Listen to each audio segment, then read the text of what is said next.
Morning everyone, Wardha world में आप सभी का स्वागत है। आज हम लोग करंट अफेयर डिस्कशन करेंगे और करंट अफेयर के साथ ही जो भी रिलेटेड स्टैटिक जीके आता है उसे भी हम सब कवर करते जाएंगे। तो आप लोग लास्ट तक सेशन में बने रहिए और अपने दोस्त सगे संबंधियों से इस सेशन को जरूर शेयर करें ताकि उनकी हेल्प हो। तो चलिए हम अपने क्लास को स्टार्ट करते हैं। तो आज का हमारा पहला क्वेश्चन है, हाल ही में हुए 25वीं भारोत्तोलन चैंपियनशिप में भारत ने कुल कितने पदक जीता? जिसमें ऑप्शन है 24, 50, 13 और 10। तो इसका आंसर क्या हो जाएगा? 24। ठीक है। आगे हम लोग जानते हैं भारोत्तोलन चैंपियनशिप। ठीक है। भारोत्तोलन चैंपियनशिप जो है इसकी मेजबानी कौन किया था? तो इसकी जो मेजबानी है दक्षिण कोरिया किया था।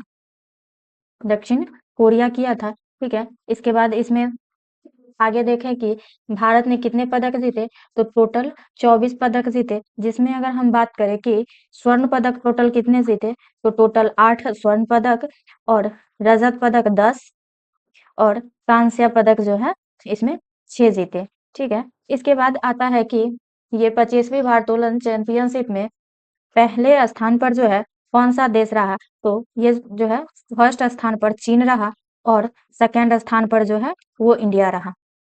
क्या रहा? इंडिया।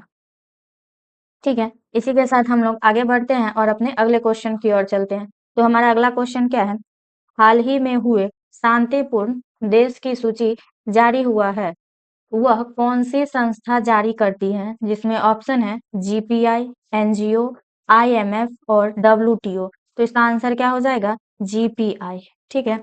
आगे हम लोग अगर जीपीआई के बारे में जाने तो इस सबसे पहले इसका फुल फॉर्म क्या होता है? तो इसका फुल फॉर्म होता है ग्लोबल पीस इंडेक्स। क्या होता है? ग्लोबल पीस इंडेक्स इसका फुल फॉर्म होता है और इसकी स्थापना जो है 2007 में किया गया था। ठीक है। आगे हम लोग जानते हैं कि ये जो है दुनिया का शांतिपूर्ण देश, इसमें सबसे पहले नंबर पे कौन सा देश आया है? तो सबसे पहले नंबर पे जो है वो आइसलैंड आया है। आइसलैंड आया है। और दूसरे नंबर की बात करें तो कौन आया है? आयरलैंड। कौन है? आयरलैंड आया है। ठीक है। इसके साथ ही हम लोग बात करें इसमें कि अंतिम नंबर पे कौन सा देश आया है, लास्ट नंबर पे जो है रूस आया है।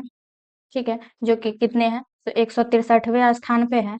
उसके बाद हम लोग बात करें कि इससे पहले कौन आया है 162वें नंबर पे, तो 162 नंबर पर यूक्रेन आया है। ठीक है। कौन आया है? यूक्रेन।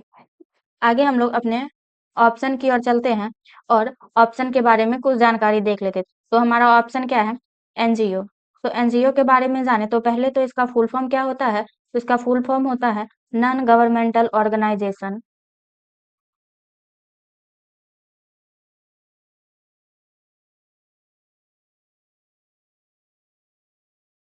ऑर्गेनाइजेशन ये जो है सरकार का एक स्वतंत्र, क्या है?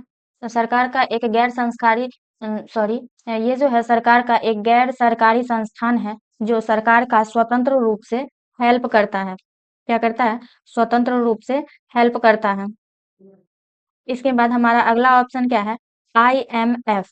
तो आईएमएफ के बारे में जाने तो इसका फुल फॉर्म क्या होता है? तो इसका फुल फॉर्म होता है इंटरनेशनल मॉनेटरी फंड। क्या होता है?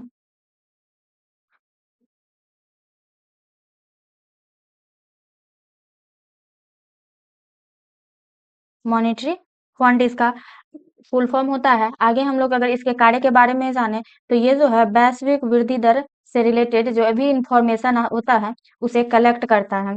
वैश्विक वृद्धि दर से रिलेटेड जो भी इंफॉर्मेशन होता है उसे कलेक्ट करता है। अगला हमारा ऑप्शन है डब्ल्यूटीओ। अगर इसके फुल फॉर्म के बारे में जाने तो क्या होता है? इसका फुल फॉर्म होता है World Trade Organisation. Trade Organisation. आगे हम लोग अगर इसके कार्य के बारे में जाने तो क्या होता है? यह जो है व्यापार से रिलेटेड जो भी नियम और आंकड़े होते हैं उसको एकत्रित करता है। क्या करता है? व्यापार से संबंधित आंकड़े को एकत्रित करता है। आंकड़े को एकत्रित करता है। ठीक है। इसी के साथ हम लोग आगे बढ़ते हैं और अपने अगले क्वेश्चन की ओर चलते हैं। तो हमारा अगला क्वेश्चन क्या है, हाल ही में हुए CII ग्लोबल मेडिटेट समिति 2025 का आयोजन कहाँ किया गया है? जिसमें ऑप्शन है तेलंगाना, नई दिल्ली, पंजाब और नागालैंड। तो इसका आंसर क्या हो जाएगा? तो नई दिल्ली। ठीक है। इसके बाद हम लोग CII के बारे में जाने। तो सबसे पहले इसका फुल फॉर्म क्या होता है? तो इसका फुल फॉर्म होता है कॉन्फेडरेशन ऑफ इंडियन इंडस्ट्री। क्या होता है?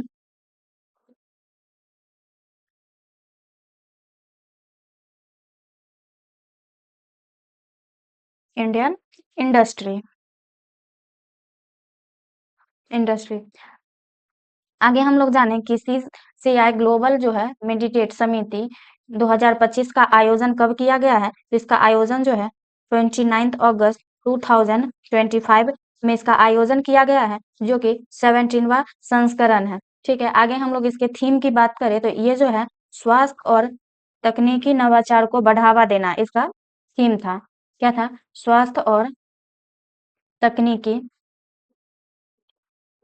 नवाचार को बढ़ावा देना। बढ़ावा देना। ठीक है। आगे इसमें है कि ये जो है आयोजन कहाँ किया गया था? तो न्यू दिल्ली। तो कुछ जानकारी हम लोग न्यू दिल्ली के बारे में भी जान लेते हैं।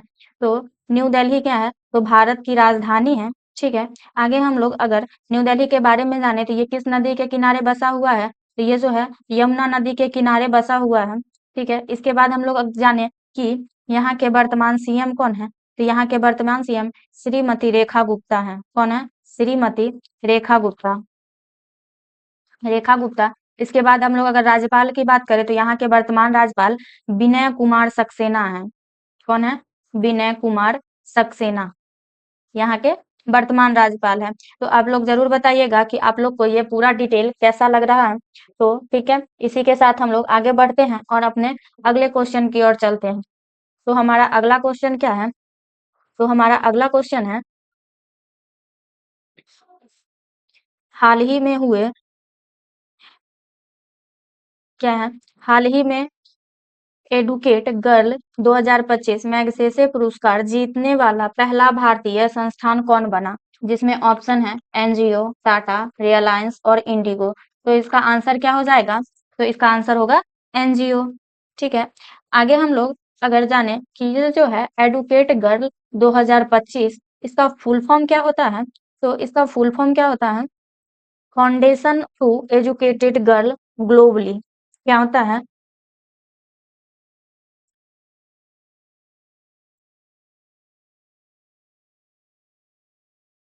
Educate girls globality. ठीक है। आगे हम लोग जानते हैं कि ये जो है इसका आयोजन कब से किया जा रहा है? तो ये जो है 2007 से इसका आयोजन किया जा रहा है और इसका गठन जो है सफीना हस सफीना हसन ने इसका आयोजन किए थे। कौन किया था? सफीना हसन के द्वारा इसका आयोजन किया गया था, जिसका मेन गोल था ग्रामीण और पिछड़े क्षेत्र की लड़कियों को स्कूल वापस लाना। क्या था? ग्रामीण और पिछड़े क्षेत्र के जो बच्चे थे उसको पढ़ाना। ठीक है। स्कूल लाने का तात्पर्य है कि उसे पढ़ाना। ठीक है। आगे हम लोग इसमें बात करें कि पुरस्कार जो इस बार जो एजुकेटेड गर्ल 2025 मैग्सेसे पुरस्कार है, ये भारतीय संस्थान जीती है। ये कितनी बार जीती है? तो ये जो है इस बार पहली बार ही विजेता बनी है। भारत यानी हम लोग कहेंगे कि इंडिया जो है पहली बार मैग्सेसे पुरस्कार जीते हैं, जिसका जो है पुरस्कार कब दिया जाएगा? तो 7 नवंबर को पुरस्कार वितरण किया जाएगा, जो कि मनीला में किया जाएगा। कहाँ किया जाएगा? मनीला में, जो कि कहाँ है? तो ये जो है फिलीपींस में है। फिलीपींस में किया जाएगा। आगे हम लोग इसमें जानते हैं कि ये जो पुरस्कार वितरण है कितनावे नंबर का है? तो ये जो है 67वें नंबर का पुरस्कार वितरण कार्यक्रम है। ठीक है। इसी के साथ हम लोग आगे बढ़ते हैं और अपने अगले क्वेश्चन की ओर चलते हैं। तो हमारा अगला क्वेश्चन क्या है? हाल ही में AI संचालित इंडिया मोबाइल कांग्रेस 2025 ऐप किसने लॉन्च किया? जिसमें ऑप्शन है ज्योतिरादित्य एम सिंधिया, नितिन गडकरी, मनोहर लाल और एस जयशंकर। तो इसका आंसर क्या हो जाएगा? ज्योतिरादित्य एम सिंधिया। ठीक है। आगे हम लोग जानते हैं कि AI संचालित इंडिया मोबाइल कांग्रेस 2025 ऐप जो है इसको कब लॉन्च किया गया है? तो इसको जो है 1 सितंबर 2025 को इसे लॉन्च किया गया है, जिसका थीम है innovate to transfer. Innovate to transform.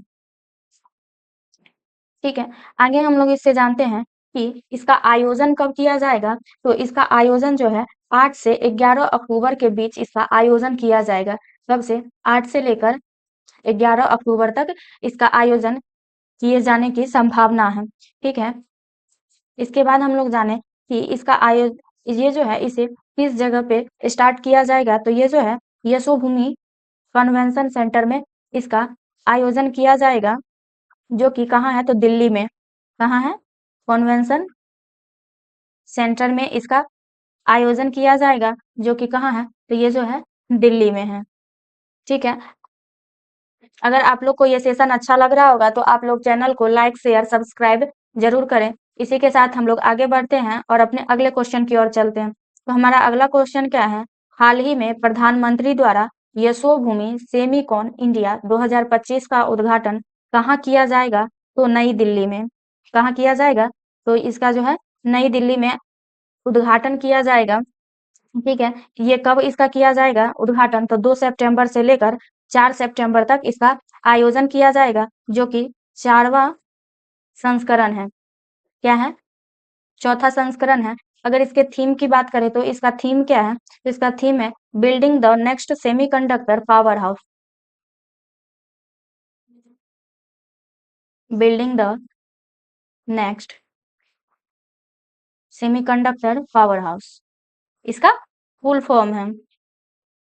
ठीक है, आगे हम लोग बात करें कि ये जो है इसमें ये जो है Yashobhoomi semiconductor India Semicon India, इसमें जो है कितने देश पार्टिसिपेट करेंगे? तो इसमें जो है टोटल 33 देश पार्टिसिपेट करेंगे, जिसमें टोटल 350 प्रदर्शक होंगे और 50 जो है वक्ता होंगे, यानी बोलने वाले। 50 जो कौन होंगे? वक्ता होंगे। ठीक है, आई होप आप लोग को ये पूरा डिटेल समझ आ रही होगी। तो इसी के साथ हम लोग आगे बढ़ते हैं और अपने अगले क्वेश्चन की ओर चलते हैं। तो हमारा अगला क्वेश्चन क्या है? हाल ही में प्रधानमंत्री द्वारा बिहार में किस योजना की शुरुआत किया जाएगा? जिसमें ऑप्शन है प्रधानमंत्री गरीब कल्याण अन्न योजना, बिहार राज्य जीविका निधि शाखा सहकारी संघ लिमिटेड, प्रधानमंत्री डिजिटल स्वास्थ्य मिशन और मिशन सुदर्शन चक्र। तो इसका आंसर क्या हो जाएगा? तो बी, यानी बिहार राज्य जीविका निधि शाखा सहकारी संघ लिमिटेड इसका आंसर हो जाएगा। ठीक है, आगे हम लोग जानते हैं कि इसको जो है कब शुरू किया जाएगा। तो इसे जो है 2 सितंबर को इसकी शुरुआत की जाएगी, जो कि प्रधानमंत्री के द्वारा वीडियो कॉन्फ्रेंसिंग में इसका उद्घाटन किया जाएगा, यानी हम लोग कह सकते हैं कि इसका शुरुआत किया जाएगा वीडियो कॉन्फ्रेंसिंग में, कॉन्फ्रेंसिंग के माध्यम से। आगे इसमें हम लोग जानते हैं कि इसकी विशेषता क्या है। तो इसकी विशेषता जो है, ये जो है शुरुआत में ही जब इसकी शुरुआत की जाएगी उस समय ही 105 करोड़ की राशि पर हस्ताक्षर हस्ताक्षर किया जाएगा। सीधे 105 करोड़ की राशि पर जो है हस्ताक्षर किया जाएगा, यही इसकी विशेषता है। ठीक है, इसी के साथ हम लोग आगे बढ़ते हैं और अपने अगले क्वेश्चन की ओर चलते हैं। तो हमारा अगला क्वेश्चन क्या है? 2026 का फीफा विश्व कप की मेजबानी कौन सा देश करेगा? तो इसका ऑप्शन है अमेरिका, कनाडा, मैक्सिको या सभी। तो इसका आंसर क्या हो जाएगा? सभी। ठीक है, आगे हम लोग अगर ये 2026 का फीफा विश्व कप के बारे में जाने तो इस बार जो है 2026 में ऐसा पहली बार होगा कि 3 देश मिलकर इसकी मेजबानी करेगा। ठीक है, इसमें जो है टोटल 48 टीम पार्टिसिपेट करेंगे और इसका जो हम आयोजक की शहर की बात करें कि ये जो है आयोजन कहाँ किया जाएगा, तो ये जो है टोटल 16 शहर में इसका आयोजन किया जाएगा। ठीक है, आगे हम लोग जाने कि इसके आयोजन के बाद जो है फाइनल मैच या फिर इसका जो है फाइनल जो मैच होगा वो कहाँ होगा? तो ये जो होगा न्यू जर्सी में होगा। कहाँ होगा? न्यू जर्सी में। न्यू जर्सी के किस स्थान पे होगा? तो ये जो है मेट लाइफ स्टेडियम में होगा। कहाँ होगा? मेट लाइफ स्टेडियम में इसका आयोजन किया जाएगा। ठीक है, इसी के साथ हम लोग आगे बढ़ते हैं और अपने अगले क्वेश्चन की ओर चलते हैं। तो हमारा अगला क्वेश्चन क्या है? भारत का पहला भिखारी मुक्त शहर कौन सा बना है? जिसमें ऑप्शन है इंदौर, गाजियाबाद, नासिक, पटना। तो इसका आंसर क्या हो जाएगा? इसका आंसर होगा इंदौर। ठीक है, आगे हम लोग जाने कि भिखारी मुक्त शहर जो है यह किस योजना के तहत इसकी पुष्टि की गई है। तो ये जो है इसके लिए एक अभियान चलाया गया था, वो कौन सा था अभियान? तो भिक्षा विरुद्ध अभियान। क्या था? भिक्षा विरुद्ध अभियान था, जो कि फरवरी महीने में, यानी हम कह सकते हैं कि ये जो है फरवरी 2024 में इसकी शुरुआत की गई थी और इसे जो है केंद्रीय सामाजिक और न्याय अधिकार्य मंडल द्वारा मान्यता भी मिली थी। इसको मान्यता किसके द्वारा मिली थी? तो इसकी मान्यता जो है केंद्रीय सामाजिक सामाजिक न्याय और अधिकारिता द्वारा, अधिकारिता मंत्रालय द्वारा इसकी जो है मान्यता भी मिली थी। ठीक है, आई होप आप लोग को ये पूरा डिटेल समझ आई होगी। तो इसी के साथ आज का हमारा क्वेश्चन का सेशन समाप्त होता है। तो आप लोग को क्वेश्चन से रिलेटेड जो भी डाउट हो तो उसे आप लोग कमेंट बॉक्स में जरूर पूछिएगा।